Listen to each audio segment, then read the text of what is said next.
So I thought this week I'd talk about some of the ideas, some of the directions, if you like, some of the philosophies that have kept me developing as a musician and as a guitarist over the many years that I've been playing. So let's go through them. So the first thing I recommend to any guitarist, no matter what level you're at, is to develop a repertoire.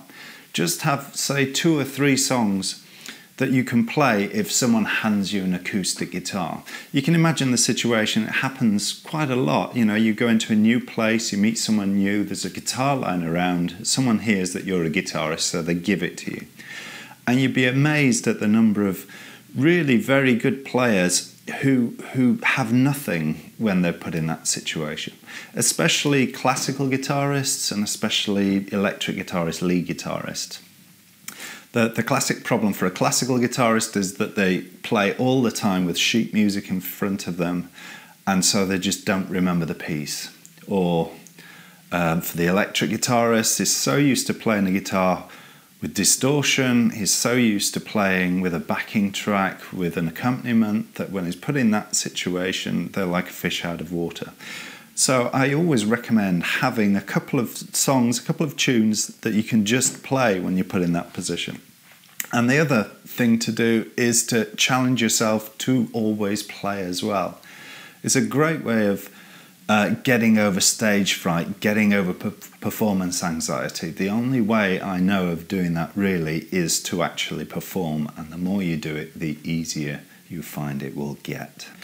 So the second thing I recommend you do is to learn full songs, full tunes, not just scales and arpeggios, not just exercises, not just the bit of the solo that you like, but the entire song. And this is one of the things that worries me about my channel, because my channel focuses so much on these exercises and scales and things like that. And the reason why I do that is because there are so many great channels out there that do focus on how to play songs that I don't think YouTube needs another one. But that doesn't mean I don't do it. So, for example, I was working out, I had maybe 120, 130 songs that are ready, that I can perform, and that I do perform regularly through the year with various bands. And constantly we're adding and churning those songs. So for example, I've got another 5 that I'm working on right now this week. So that's the focus of my practice, is learning songs, not just learning these scales and exercises. That's secondary. Following on from that idea, I always recommend playing with other musicians if you can. I know this is really tough if you're a classical guitarist because it's a solo instrument, but I really do recommend you playing and performing, if you can, with other musicians, just so you can start to understand the context of the guitar in the ensemble, how the music fits together, how you feed off other musicians as well. And gigging, I think playing live is really important if you can do it, because you learn how to perform, not just how to play music. Plus it's really good fun. And even the bad gigs, even the most terrible gigs, turn into the best stories as well. So I really recommend gigging if you can do that. Also, learn technique, learn the guitar technique, learn what good technique is. But don't just learn it dogmatically, understand why it's good technique. I see so many arguments about, I don't know, thumb position on the neck, and why you should always have the thumb behind the neck. But if you don't understand why the thumb should be there, you don't understand that there is also value in having your thumb wrapped around the neck, for example. Or, you know, scale shapes. I see arguments about whether you should learn caged or whether you should learn 3 notes per string shapes, or why one is so much better than the other. You need to understand why, or what the benefits are of each of these. If you understand that, then you will start using the right scale shape for the right application at the right time. Now, having a guitar teacher, a good guitar teacher, is really useful for learning technique, so I do recommend, if you can get lessons, that you do get lessons, so you can build that foundation, because once you have that foundation there, that's the thing that you will build on as you become a better and better musician.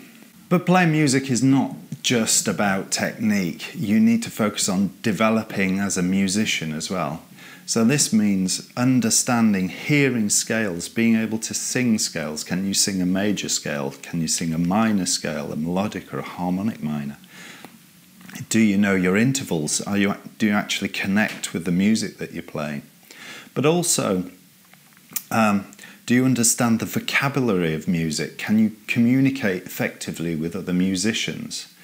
And finally, do you understand the harmony? Do you understand the theory behind music? Do you understand how chords are created, why they're structured the way they are, and how chord progressions are built, why certain chords fit together better than other chords? This all gives you information that allows you to join the dots. You don't necessarily have to follow these. These are guidelines and principles. These are not rules. But when you understand them, you find that the notes that you play start to make so much more sense as well. And finally, something really important to me personally is to do something new. The guitar, and especially the electric guitar, is such a young instrument. It's not been around that long at all.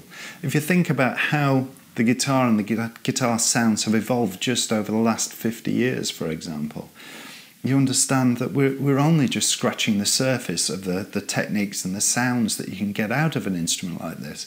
And I find that really fascinating. And I've said before, that's one of the reasons why I play fingerstyle electric guitar is because there are just not that many of us out there. So I find that very quickly I can step into new territory, new areas of the guitar that no one else has explored before.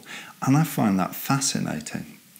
And I really recommend that you do that as well. It gives you a way of finding your own voice, finding something unique about you. And gives you the ability so you can be yourself and you can express yourself. So have that confidence in yourself. See if you can find that new direction, that seed that is unique to you, and see how far you can take it.